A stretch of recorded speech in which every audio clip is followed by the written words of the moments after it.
ლიზა, უპირველეს ყოვლისა დავიწყებ იმით, რომ დუბაის, დოჰასა და აბუ-დაბის მიმართულებით ფრენები არის გადადებული. ჩვენ სულ ცოტა ხნის წინ ვიყავით დედაქალაქის საერთაშორისო აეროპორტში ამ ინფორმაციის კიდევ ერთხელ გადასამოწმებლად, ხოლო რაც შეეხება იმ ადამიანის ემოციებს, რომლებიც ახლა საქართველოში, თბილისში იმყოფებიან, რა თქმა უნდა, ეს ადამიანები რამდენიმე კვირის განმავლობაში ისედაც ხშირად მართავდნენ ხოლმე აქციებს საელჩოს მიმდებარე ტერიტორიაზე მათ ქვეყანაში რეჟიმის დამხობის მოთხოვნით, თუმცა ახლა განსხვავებულია მათი ემოციები. ყოველი მათგანი ადასტურებს, რომ შერეული გრძნობები აქვთ, რა თქმა უნდა, განიცდიან იმ უდიდეს დანაკარგს, რომელიც მათმა ქვეყანამ ნახა ბოლო პერიოდის განმავლობაში, თუმცა ამის პარალელურად ვერც ერთი მათგანი ვერ და არ მალავს იმ ბედნიერებას, რომელიც უახლესი ინფორმაციით არის გამოწვეული. გარდა ამისა, ანონსებენ იმასაც, რომ ეს არის მათ ქვეყანაში და არა მხოლოდ მათ ქვეყანაში, ზოგადად მსოფლიოში მშვიდობის დასაწყისისა და დაწყების წინაპირობა და აქვთ იმედი, რომ ყველა ბოროტ მოქმედი ყველა ბოროტი რეჟიმი სწორედ ასე დაემხობა.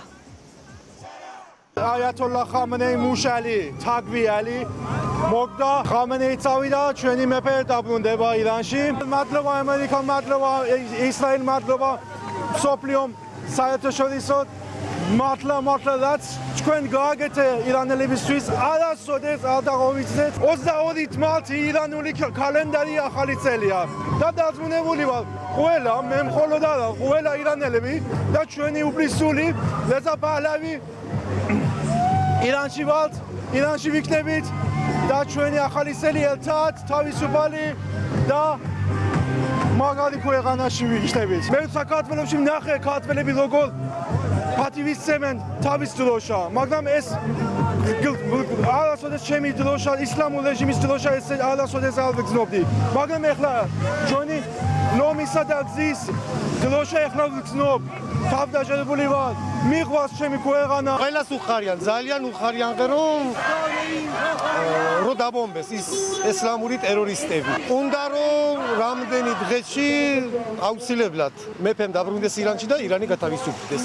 იმედია რომ დაბრუნდება. გაითიშა ინტერნეტი და ვეღარ ვეკავთ.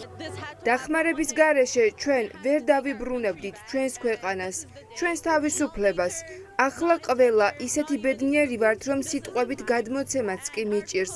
ინტერნეტი ისევ გათიშულია, მაგრამ ცოტა ხნის წინ მოვახერხეთ ძმებთან და ბიძაშვილებთან საუბარი.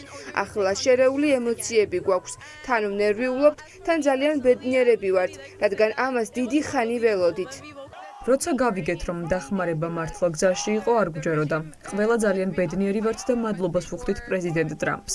ჩემი ოჯახი ირანშია, მართალია მათთან დაკავშირება მიჭერს, მაგრამ ინტერნეტის გათიშვამდე ვესაუბრე. ყველა მხნედ და იმედიანადაა. ახლა ელოდებიან სწორ დროს, რომ ისევ გამოვიდნენ ქუჩაში. ეს ნამდვილი საოცრებაა იმ ტანჯვის შემდეგ, რაც ჩემმა ხალხმა და ოჯახმა გამოიარა.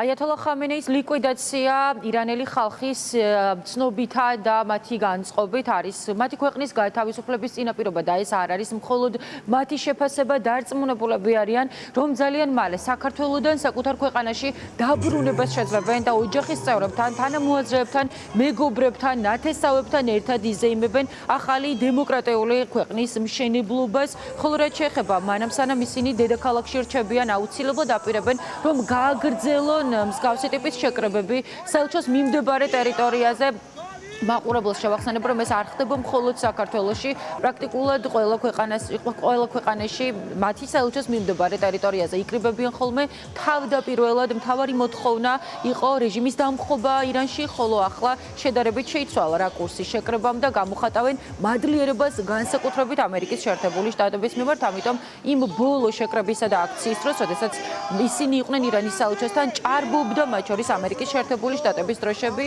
და მადლიერებას მორი ჯერზე ადასტურებდნენ ამ დახმარების გამო. ასეთი არის ახლა მოცემულობა. საქართველოში მცხოვრები ირანელები, მათ შორის ჩვენი ქვეყნის მოქალაქეებსაც მოუწოდებენ, რომ იზეიმონ ეს ძალიან დიდი ამბავი მათთან ერთად. ეს იყო ხატია სამხარაძე.